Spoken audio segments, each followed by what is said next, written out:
Allahu Akbar. Allahu Akbar. Allahu Akbar. Allahu Akbar. C'est par cette évocation qu'a démarré à la place Idi d'Aguedo la célébration de la fête du Ramadan. Après 30 jours de privation et d'adoration d'Allah, le tout miséricordieux et le très miséricordieux, les fidèles musulmans, parés de leurs plus beaux vêtements, sont venus prier. Chacun de nous doit aussi se préparer. Préparons-nous davantage. Est-il raisonnable et raisonné, chers frères et sœurs en islam, après avoir été obéissants, adorateurs de Dieu, pendant 30 jours, que nous tombions si facilement après le mois de Ramadan dans le piège du Satan?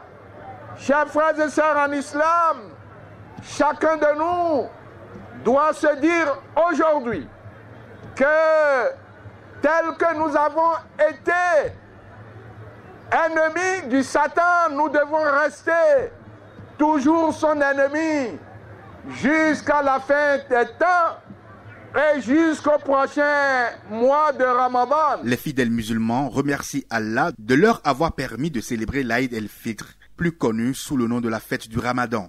Sentiment de joie, de satisfaction pour avoir pris l'engagement d'obéir au Seigneur, d'obéir à Allah pendant 30 jours, 29 ou 30 jours. Et nous avions réussi à honorer cet engagement pendant tout le mois de Ramadan, un mois d'obéissance totale au Seigneur, un mois d'adoration, un mois de jeûne. Et nous sommes naturellement heureux ce jour de savoir que Dieu nous a comptés parmi tous ceux qui ont passé ce moment béni pour tous les musulmans et tout le monde entier. Et nous retrouver encore ce jour de fête où ensemble nous commémorons la fête de la fin du mois de Ramadan ici sur la place Idi d'Aïdiado. On ne peut que remercier Dieu. Et nous étions beaucoup à commencer au début, mais dommage, d'autres sont partis avant ce jour. Ce n'est pas parce qu'ils sont plus mauvais que nous, et ce n'est pas parce que nous sommes plus bons que eux, mais c'est Dieu qui décide. Nous devons savoir que le mois de Ramadan est fini, mais le Dieu du mois de Ramadan n'est pas terminé. Le Dieu du mois de Ramadan, ses prescriptions sont toujours en vogue, sont d'actualité, et le musulman, en tant que bon musulman, doit sortir de ce mois de Ramadan en ayant la piété. Parce que l'objectif du jeûne, Dieu a dit jeûnez, je vous ai prescrit le jeûne, comme je l'ai prescrit aux générations d'avant vous, afin que vous puissiez atteindre la piété. Et la piété en islam, c'est la foi. Et pour dire qu'on croit en Dieu, il faut avoir la foi et accepter toutes les recommandations venant du Créateur des cieux et de la terre, que nous ne désignons pas Allah. Au cours de son prêche, l'imam a prodigué quelques conseils aux jeunes. Je voudrais m'adresser à la jeunesse musulmane.